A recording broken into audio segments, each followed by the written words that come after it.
بسم اللہ الرحمن الرحیم نحمدہ نصلی علی رسولہ الکریم اما بعد۔ اپنی اصلاح کی فکر میں آدمی اس وقت لگے گا جب اس کو اپنی کمی نظر آئے گی، اور جب کمی ہی نظر نہ آئے گی تو اصلاح کی بات کیا کرے گا، اصلاح کے بارے میں کیا سوچے گا، اور جب اپنے بارے میں نہیں سوچے گا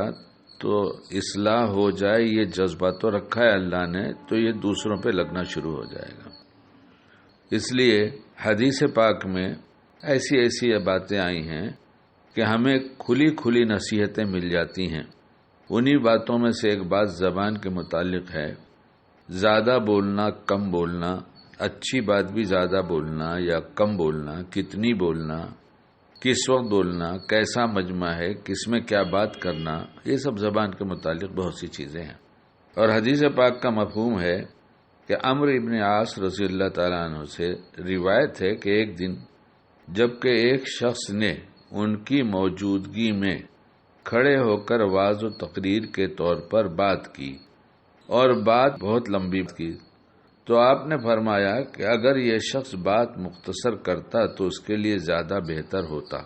میں نے رسول اللہ صلی اللہ علیہ وسلم سے سنا ہے،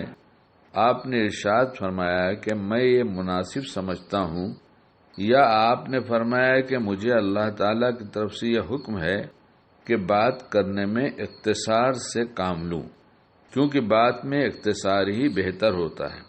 اور تجربہ بھی شاہد ہے کہ بہت لمبی بات سننے والے اکتا جاتے ہیں، اور شروع میں تقریر میں بہت سامعین متاثر بھی ہو جاتے ہیں، لیکن دھیرے یہ بات بہت لمبی ہو جانے لگتی ہے تو اس میں بہت سے لوگ کی طبیعت میں اکتاہٹ شروع ہو جاتی ہے۔ بلال ابن حارث رضی اللہ تعالیٰ عنہ سے روایت ہے کہ رسول اللہ صلی اللہ علیہ وسلم نے ارشاد فرمایا،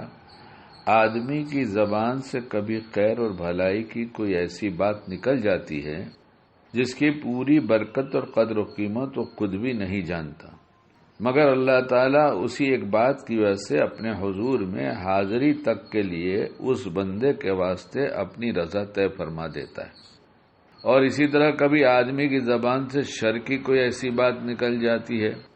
جس کی برائی اور خطرناکی کی حد وہ خود بھی نہیں جانتا، مگر اللہ تعالیٰ اسی بات کی وجہ سے اس آدمی پر آخرت کی پیشی تک کے لیے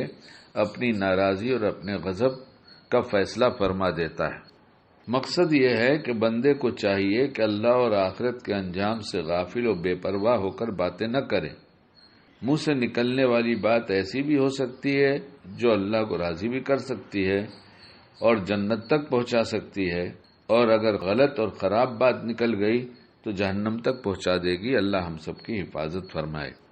اب شکیل کی اب کیا ذمہ داری بنی اس کو سنانے کے بعد کہ آج سے طے کر لے کہ سوچ کر بولوں گا۔ ہر آدمی اپنا تجربہ کر کے دیکھ سکتا ہے، سمجھ سکتا ہے ان باتوں کو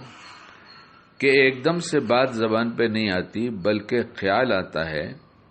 جسے نفس شیطان چاہتے ہیں یہ اس کا اظہار کرے زبان کے ذریعے، اور نفس اور شیطان دونوں چاہتے ہیں یہ ایسی بات کرے جس سے اسے بڑا نقصان پہنچ جائے، اس لیے وہ اس کی کوشش کرتے ہیں کہ ایسے وساوس ڈالتے ہیں، ایسے خیالات ڈالتے ہیں، ان خیالات کے آنے کے بعد اظہار کے وسوسے ڈالتے ہیں کہ بول یہ بات بتا، اور آدمی زبان سے وہ بات کہتا ہے، حالانکہ وہ بات اس کے لیے بہت نقصان دہ ہوتی ہے۔ اب کوئی اچھی بات اگر آ گئی تو اس کے اظہار سے نفع ہوگا، اس لیے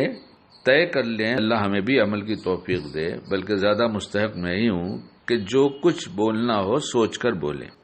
اور بولنے میں ایسی بات سوچی جائے کہ اگر یہ بات ہم نہ بولیں تو کوئی نقصان ہو جائے گا، پتہ چلا کوئی نقصان نہیں تو پھر خاموش رہیں۔ اللہ ہمیں باعمل بنائے۔